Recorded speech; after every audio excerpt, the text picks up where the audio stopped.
Welcome to the deep dive. Imagine a world where, well, pretty much every device, all our infrastructure isn't just smart, but actually connected. Right. Constantly sharing data. Exactly, and completely transforming how businesses operate. Today, we're diving deep into that world. We're talking about the incredible, sometimes invisible, force of digital business models. And the huge role the Internet of Things plays in all of this. Our mission for you is simple. Cut through the noise. We want to pull out the most vital nuggets of knowledge, the key insights from our sources. We've got some great notes and academic book excerpts here. Mm. The goal is to get you truly well informed on this landscape because it's changing so fast. It really is. And it's a landscape that, frankly, demands our attention. Digital transformation is just sweeping through every single business sector. It almost feels like this huge gravitational toll. Yeah. We're seeing investor capital, top talent, and maybe most importantly, customers. They're all shifting towards these network-centric organizations. Yeah. And this isn't just some minor trend. It's actually widening the performance gap, between the businesses that jump on these changes early versus those still trying to catch up. Lagging behind. Exactly. And these new, really scalable digital business models, think Amazon, Google, Uber, Airbnb, they're not just growing fast. They're fundamentally redefining what growth and profit potential even mean anymore. Right. So this deep dive, it should really help you understand these crucial shifts. Okay, so let's start by grounding ourselves a bit. Let's nail down some definitions. When we talk about digital business models or DBMs, what are we really saying? Well, fundamentally, it's about how a business does business. But specifically in this digital age, Okay. it all boils down to how value is created, delivered, and captured. But the key is within these digital networks. And underpinning that is digital innovation.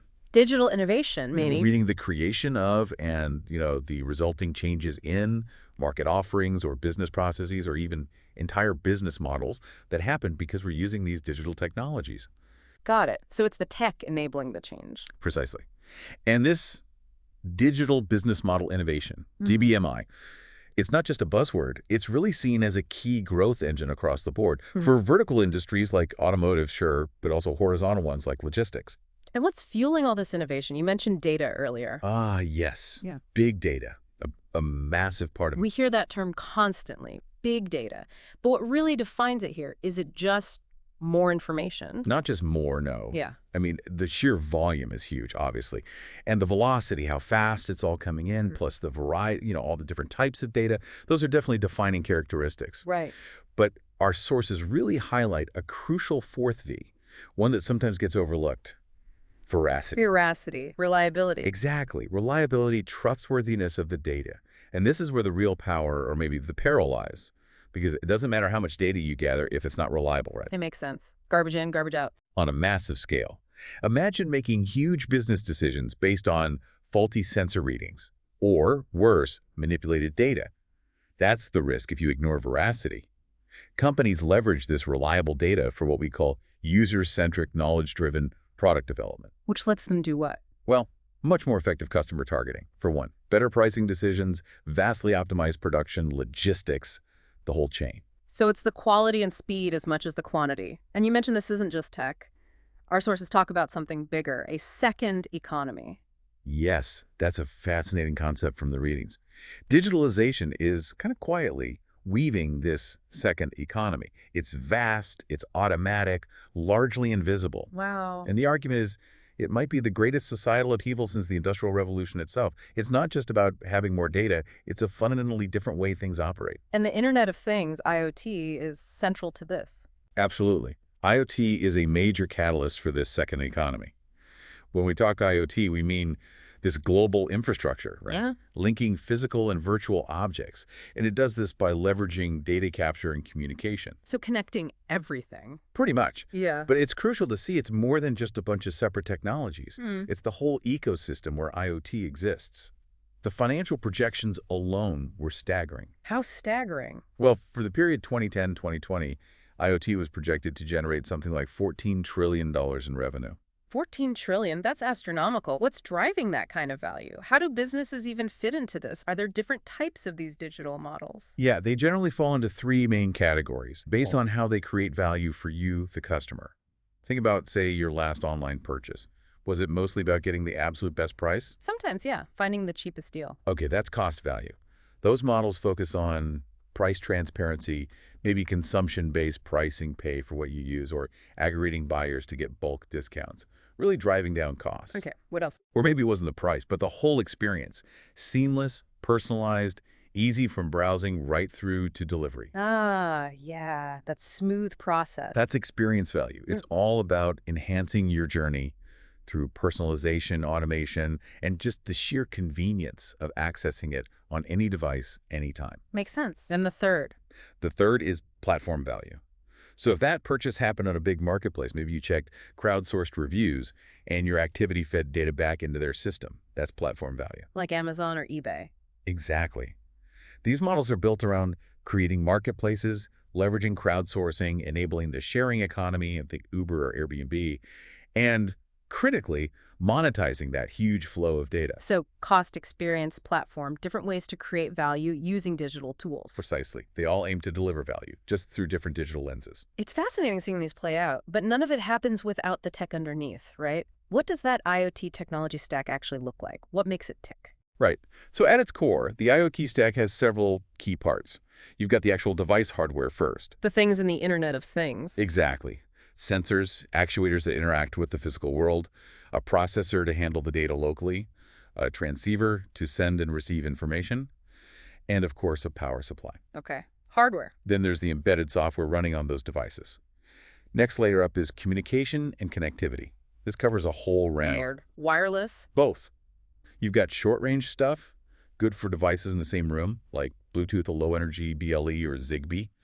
Then you have long-range, low-power, wide-area networks, LPWAN technologies like LoRa or NB-IoT. What are they good for? Think sending small bits of data from a sensor, maybe across a whole city, potentially for years, on just one battery. Right. Really efficient. Wow. Okay. So hardware, software, connectivity, where does the data go? It flows up to cloud-based platforms. Mhm.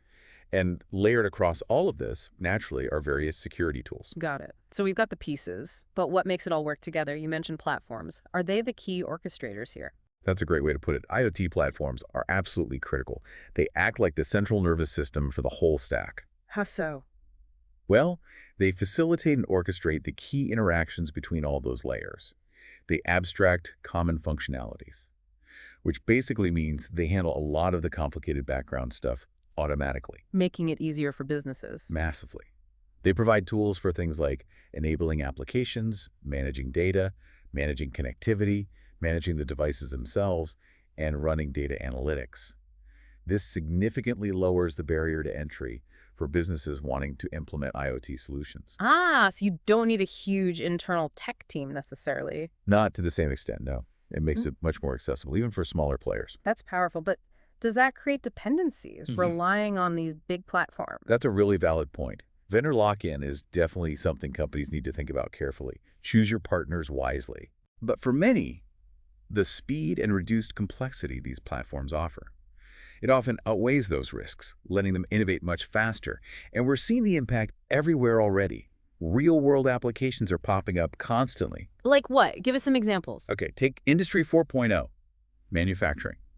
One of the biggest shifts there is towards predictive maintenance. Instead of fixing things after they break. Exactly, or just on a fixed schedule. Now, you use sensor data, analytics to predict when something is likely to fail, and you maintain it proactively. That must save a lot of downtime. Huge improvements in uptime and efficiency, and interestingly, it can actually transform the business model itself. You might shift from selling a machine plus repair services To selling guaranteed uptime or pay-per-use. Precisely. Subscription models based on performance or usage. It's a fundamental shift. Okay, beyond factories. Think smart logistics. Systems tracking goods in real time. Not just location, but condition sensors too. Temperature, humidity, shock. So you know something got damaged. Right. And the system could automatically trigger a replacement order or recalculate delivery times based on delays. Then there are smart cities. That sounds ambitious. It is, creating a system of systems. Integrating mass amounts of IoT data traffic flows, air quality, energy use, waste management onto a horizontal platform. To do what? Manage resources much more efficiently, create novel citizen services, optimize traffic signals, monitor pollution hotspots, things like that. What about energy? Smart energy grid management. Using smart meters, energy storage to intelligently balance supply and demand, especially crucial with more renewables like solar and wind coming online, which are intermittent. And even closer to home. Oh yeah. Smart appliances controlling your heating or lights remotely. Yeah. Welfare applications, maybe monitoring elderly relatives. And smart agriculture, precision farming based on soil sensors, weather data, monitoring animal health remotely. Its reach is becoming, well, pretty much everywhere. So with everything getting connected, data flowing constantly, these traditional business models, they just don't capture this complexity, do they? That's what the sources suggest.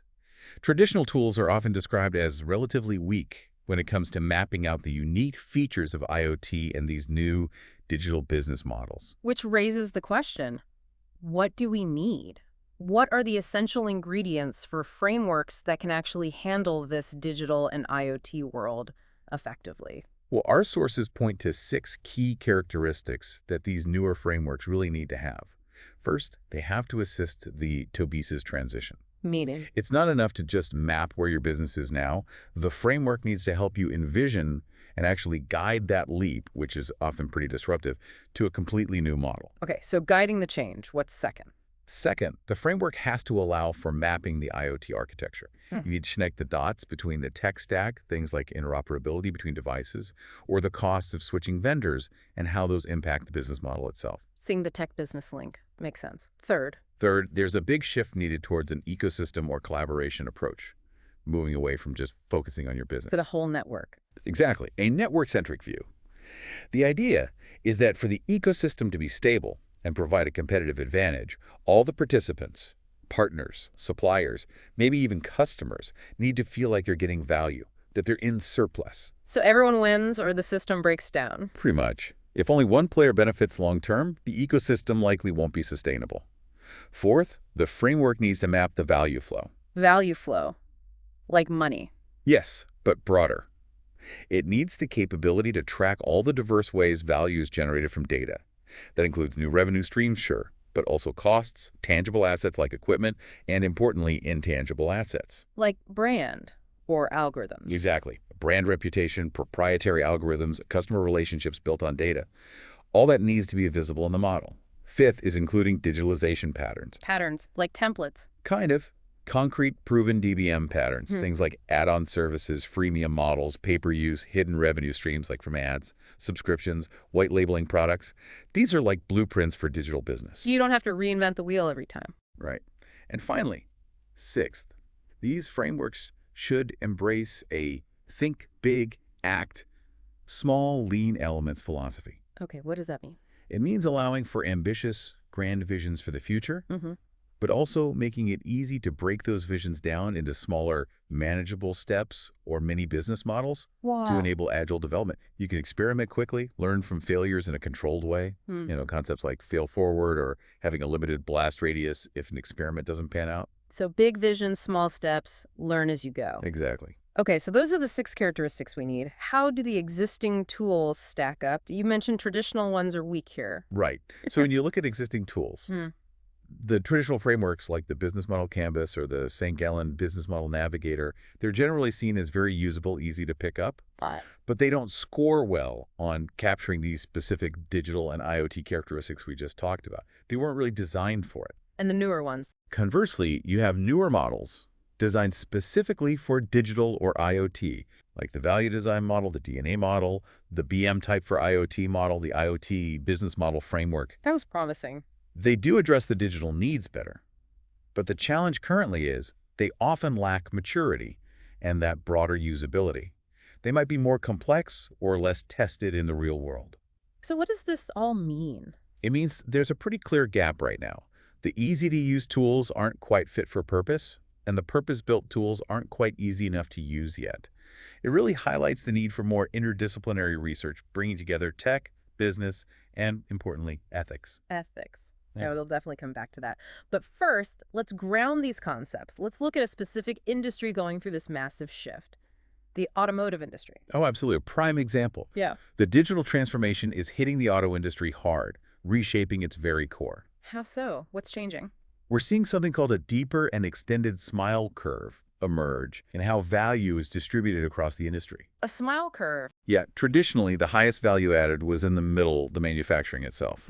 The smile dipped at the ends, R&D and sales service. Okay. Now, that curve is getting deeper and extending outwards. The most significant value added is shifting to the two ends.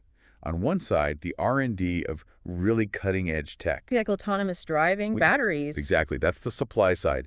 And on the other end, the demand side, it's all about new ways of using cars, mobility services, and after-sales services for what are called intelligent connected vehicles, or ICVs. Connected cars, basically. Right.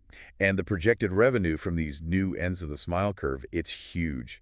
Estimates are between $1.5 and $3.5 trillion by 2030. Wow, that's a clear shift away from just selling the car once. Absolutely. It's moving towards recurring revenue streams. On the demand side, a key factor is the network effect. Like we see with social media. Similar principle. The value of an ICV, like any networked product, increases as more people use compatible systems or services. This really amplifies the benefits of scaling quickly and gives first movers a big advantage. We've seen companies like Tesla pushing online sales, right? Is that part of it? Yes, that coupling of the physical car with a virtual connected value chain, Tesla, Lynk & Co., moving to online models. That's part of this shift. What else is happening on the demand side? There's the long tail effect. Because these vehicles are becoming more user-centric and data-driven, manufacturers can offer a much wider range of personalized on-demand services. Like what? Think vehicle app stores, where you can download or subscribe to new features or services quickly updated based on what users want or need. It creates this continuous value stream. Okay, network effect, long tail. What else? Multi-sided platforms, or MSPs, are also crucial. Platforms again? Yes. They enable direct interactions between different groups: drivers, service providers, advertisers, maybe city infrastructure.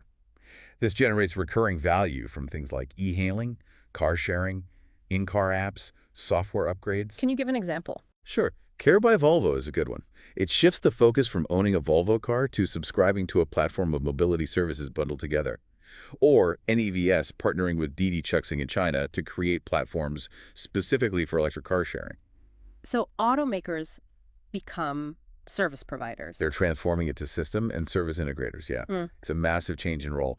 And they're adopting that scale first, then profit mindset that's been so prevalent in the digital platform world. Fascinating. Okay, that's the demand side. What about the supply side, the R&D end of the smile curve? Big changes there, too. A major one is a shift towards horizontal integration in R&D. What does that mean? Didn't car companies used to do almost everything in-house? Exactly. Traditionally, automotive R&D was very vertically integrated, but the complexity now, especially with software, connectivity, AI, OEMs realize they just can't possess all the necessary expertise anymore. So they have to collaborate. They must collaborate with specialized service providers, data analytics firms, network providers. Look at Volvo again. They have partnerships with Google for infotainment, Ericsson for connectivity, HiQ for software development. So it's about building partnerships. It's part of embracing open innovation and ecosystems. Yeah. R&D strategies are becoming much more open. Think open innovation partnerships, or even innovation communities. Like Mobility X Lab, which is an initiative to bring startups together with established industry players like Volvo, Ericsson, Zenseact. Or Geely's Smart Ecosystem Network in China, involving tech giants and other industry leaders. Is it purely horizontal now, or is it mixed? Well, it's definitely mixed in reality. You still see vertical integration moves. Oh. For example, the Zenuity joint venture, which was between Volvo Cars and Autoliv, focused on autonomous driving software. Or CEVT, which is Geely's European R&D center. It's more of a soft leadership style, maybe. OEMs try to orchestrate these ecosystems while still keeping a hand in key technologies to stay ahead. It sounds incredibly complex, but also dynamic. But all this connectivity, all this data sharing, it brings us back to the ethical side you mentioned earlier. Yes, absolutely. Because this transformation driven by connectivity and data, it definitely has a darker side. There are significant ethical considerations we really have to grapple with. You called it a chilling effect. Right. The sources talk about the potential chilling effect that security and ethical concerns can have. If people don't trust these systems, it can stifle innovation, hold back new business models, and ultimately limit value creation. Trust is fundamental. And we've seen why people might lack trust, haven't we? There have been some pretty scary real-world examples. Unfortunately, yes. Cases of data theft, data leakage, actual device takeovers. Okay. These things highlight the vulnerabilities. You remember the Mirai botnet attack? It used insecure IoT devices like cameras. Right. taking down major websites. Exactly. Or the hacking of St. Jude medical implantable cardiac devices. Terrifying stuff. Potential life or death consequences. And cars being hacked remotely. Yes. Remote takeovers of connected vehicles like Jeep and Tesla have been demonstrated.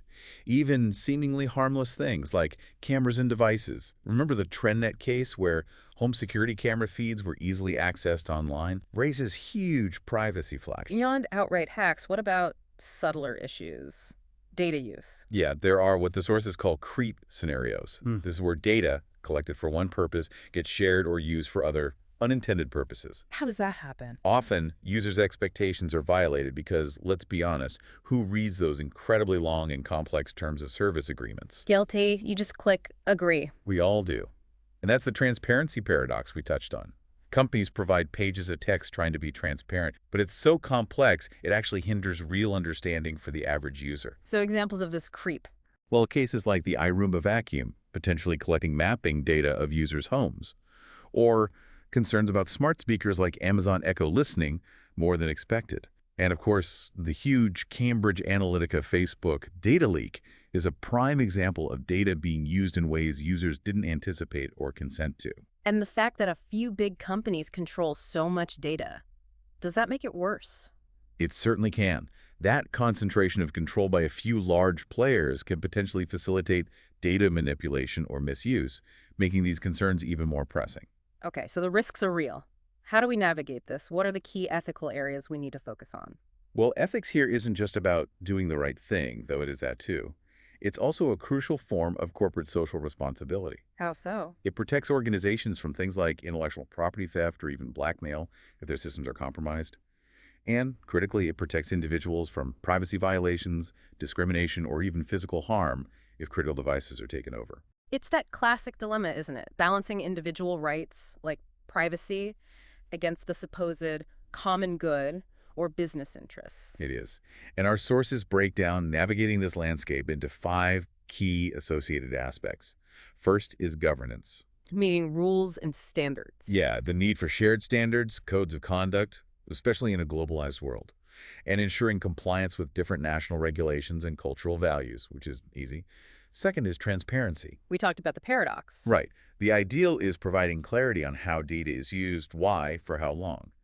But we need to find ways around that paradox to make transparency meaningful for actual users. Okay. Third. Accountability.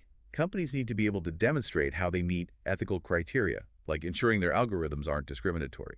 This gets tricky with machine learning models that change constantly. So how do you prove it? It might require things like storing the outcomes of data processing so they can be audited independently later. Fourth, and this is a big one, privacy. GDPR and things like that. Exactly. Regulations like GDPR put a high priority on privacy. But it's not just about ticking compliance boxes. It's fundamental to building user trust. Which brings us to the 5th point. Exactly. Trust. The sources really emphasize trust as the essential currency in the IoT and digital ecosystem. There's often this uneven power dynamic, right? Companies usually know far more about how your data is being used than you do. So building and maintaining that trust is everything. It's paramount. Without it, the whole system risks grinding to a halt, or at least facing significant backlash. Wow. Okay, what an incredibly expansive journey we've just been on. We've gone from defining digital business models, Explored the whole intricate web of the Internet of Things, looked at the frameworks, trying to make sense of it all, dove into the huge shifts happening in the automotive industry. and landed on these really critical ethical considerations that underpin everything. It really paints a picture, doesn't it? It's clear that while this field is, in many ways, still in its early stages, especially in terms of the tools and our collective understanding, the potential is just immense. Yeah. But it also clearly highlights that we're navigating uncharted territory in trying to smoothly integrate the technology, the business models, and the ethical guardrails. So let's leave our listeners with a final thought. If we connect all this to the bigger picture, what new societal shifts might really emerge as companies move beyond just selling us physical things and start offering these deeply integrated services embedded within this sprawling ecosystem of connected devices? And maybe, how will you navigate that ever-evolving balance between the convenience these systems offer and the control you retain over your data and your life in this increasingly digital fabric that surrounds us?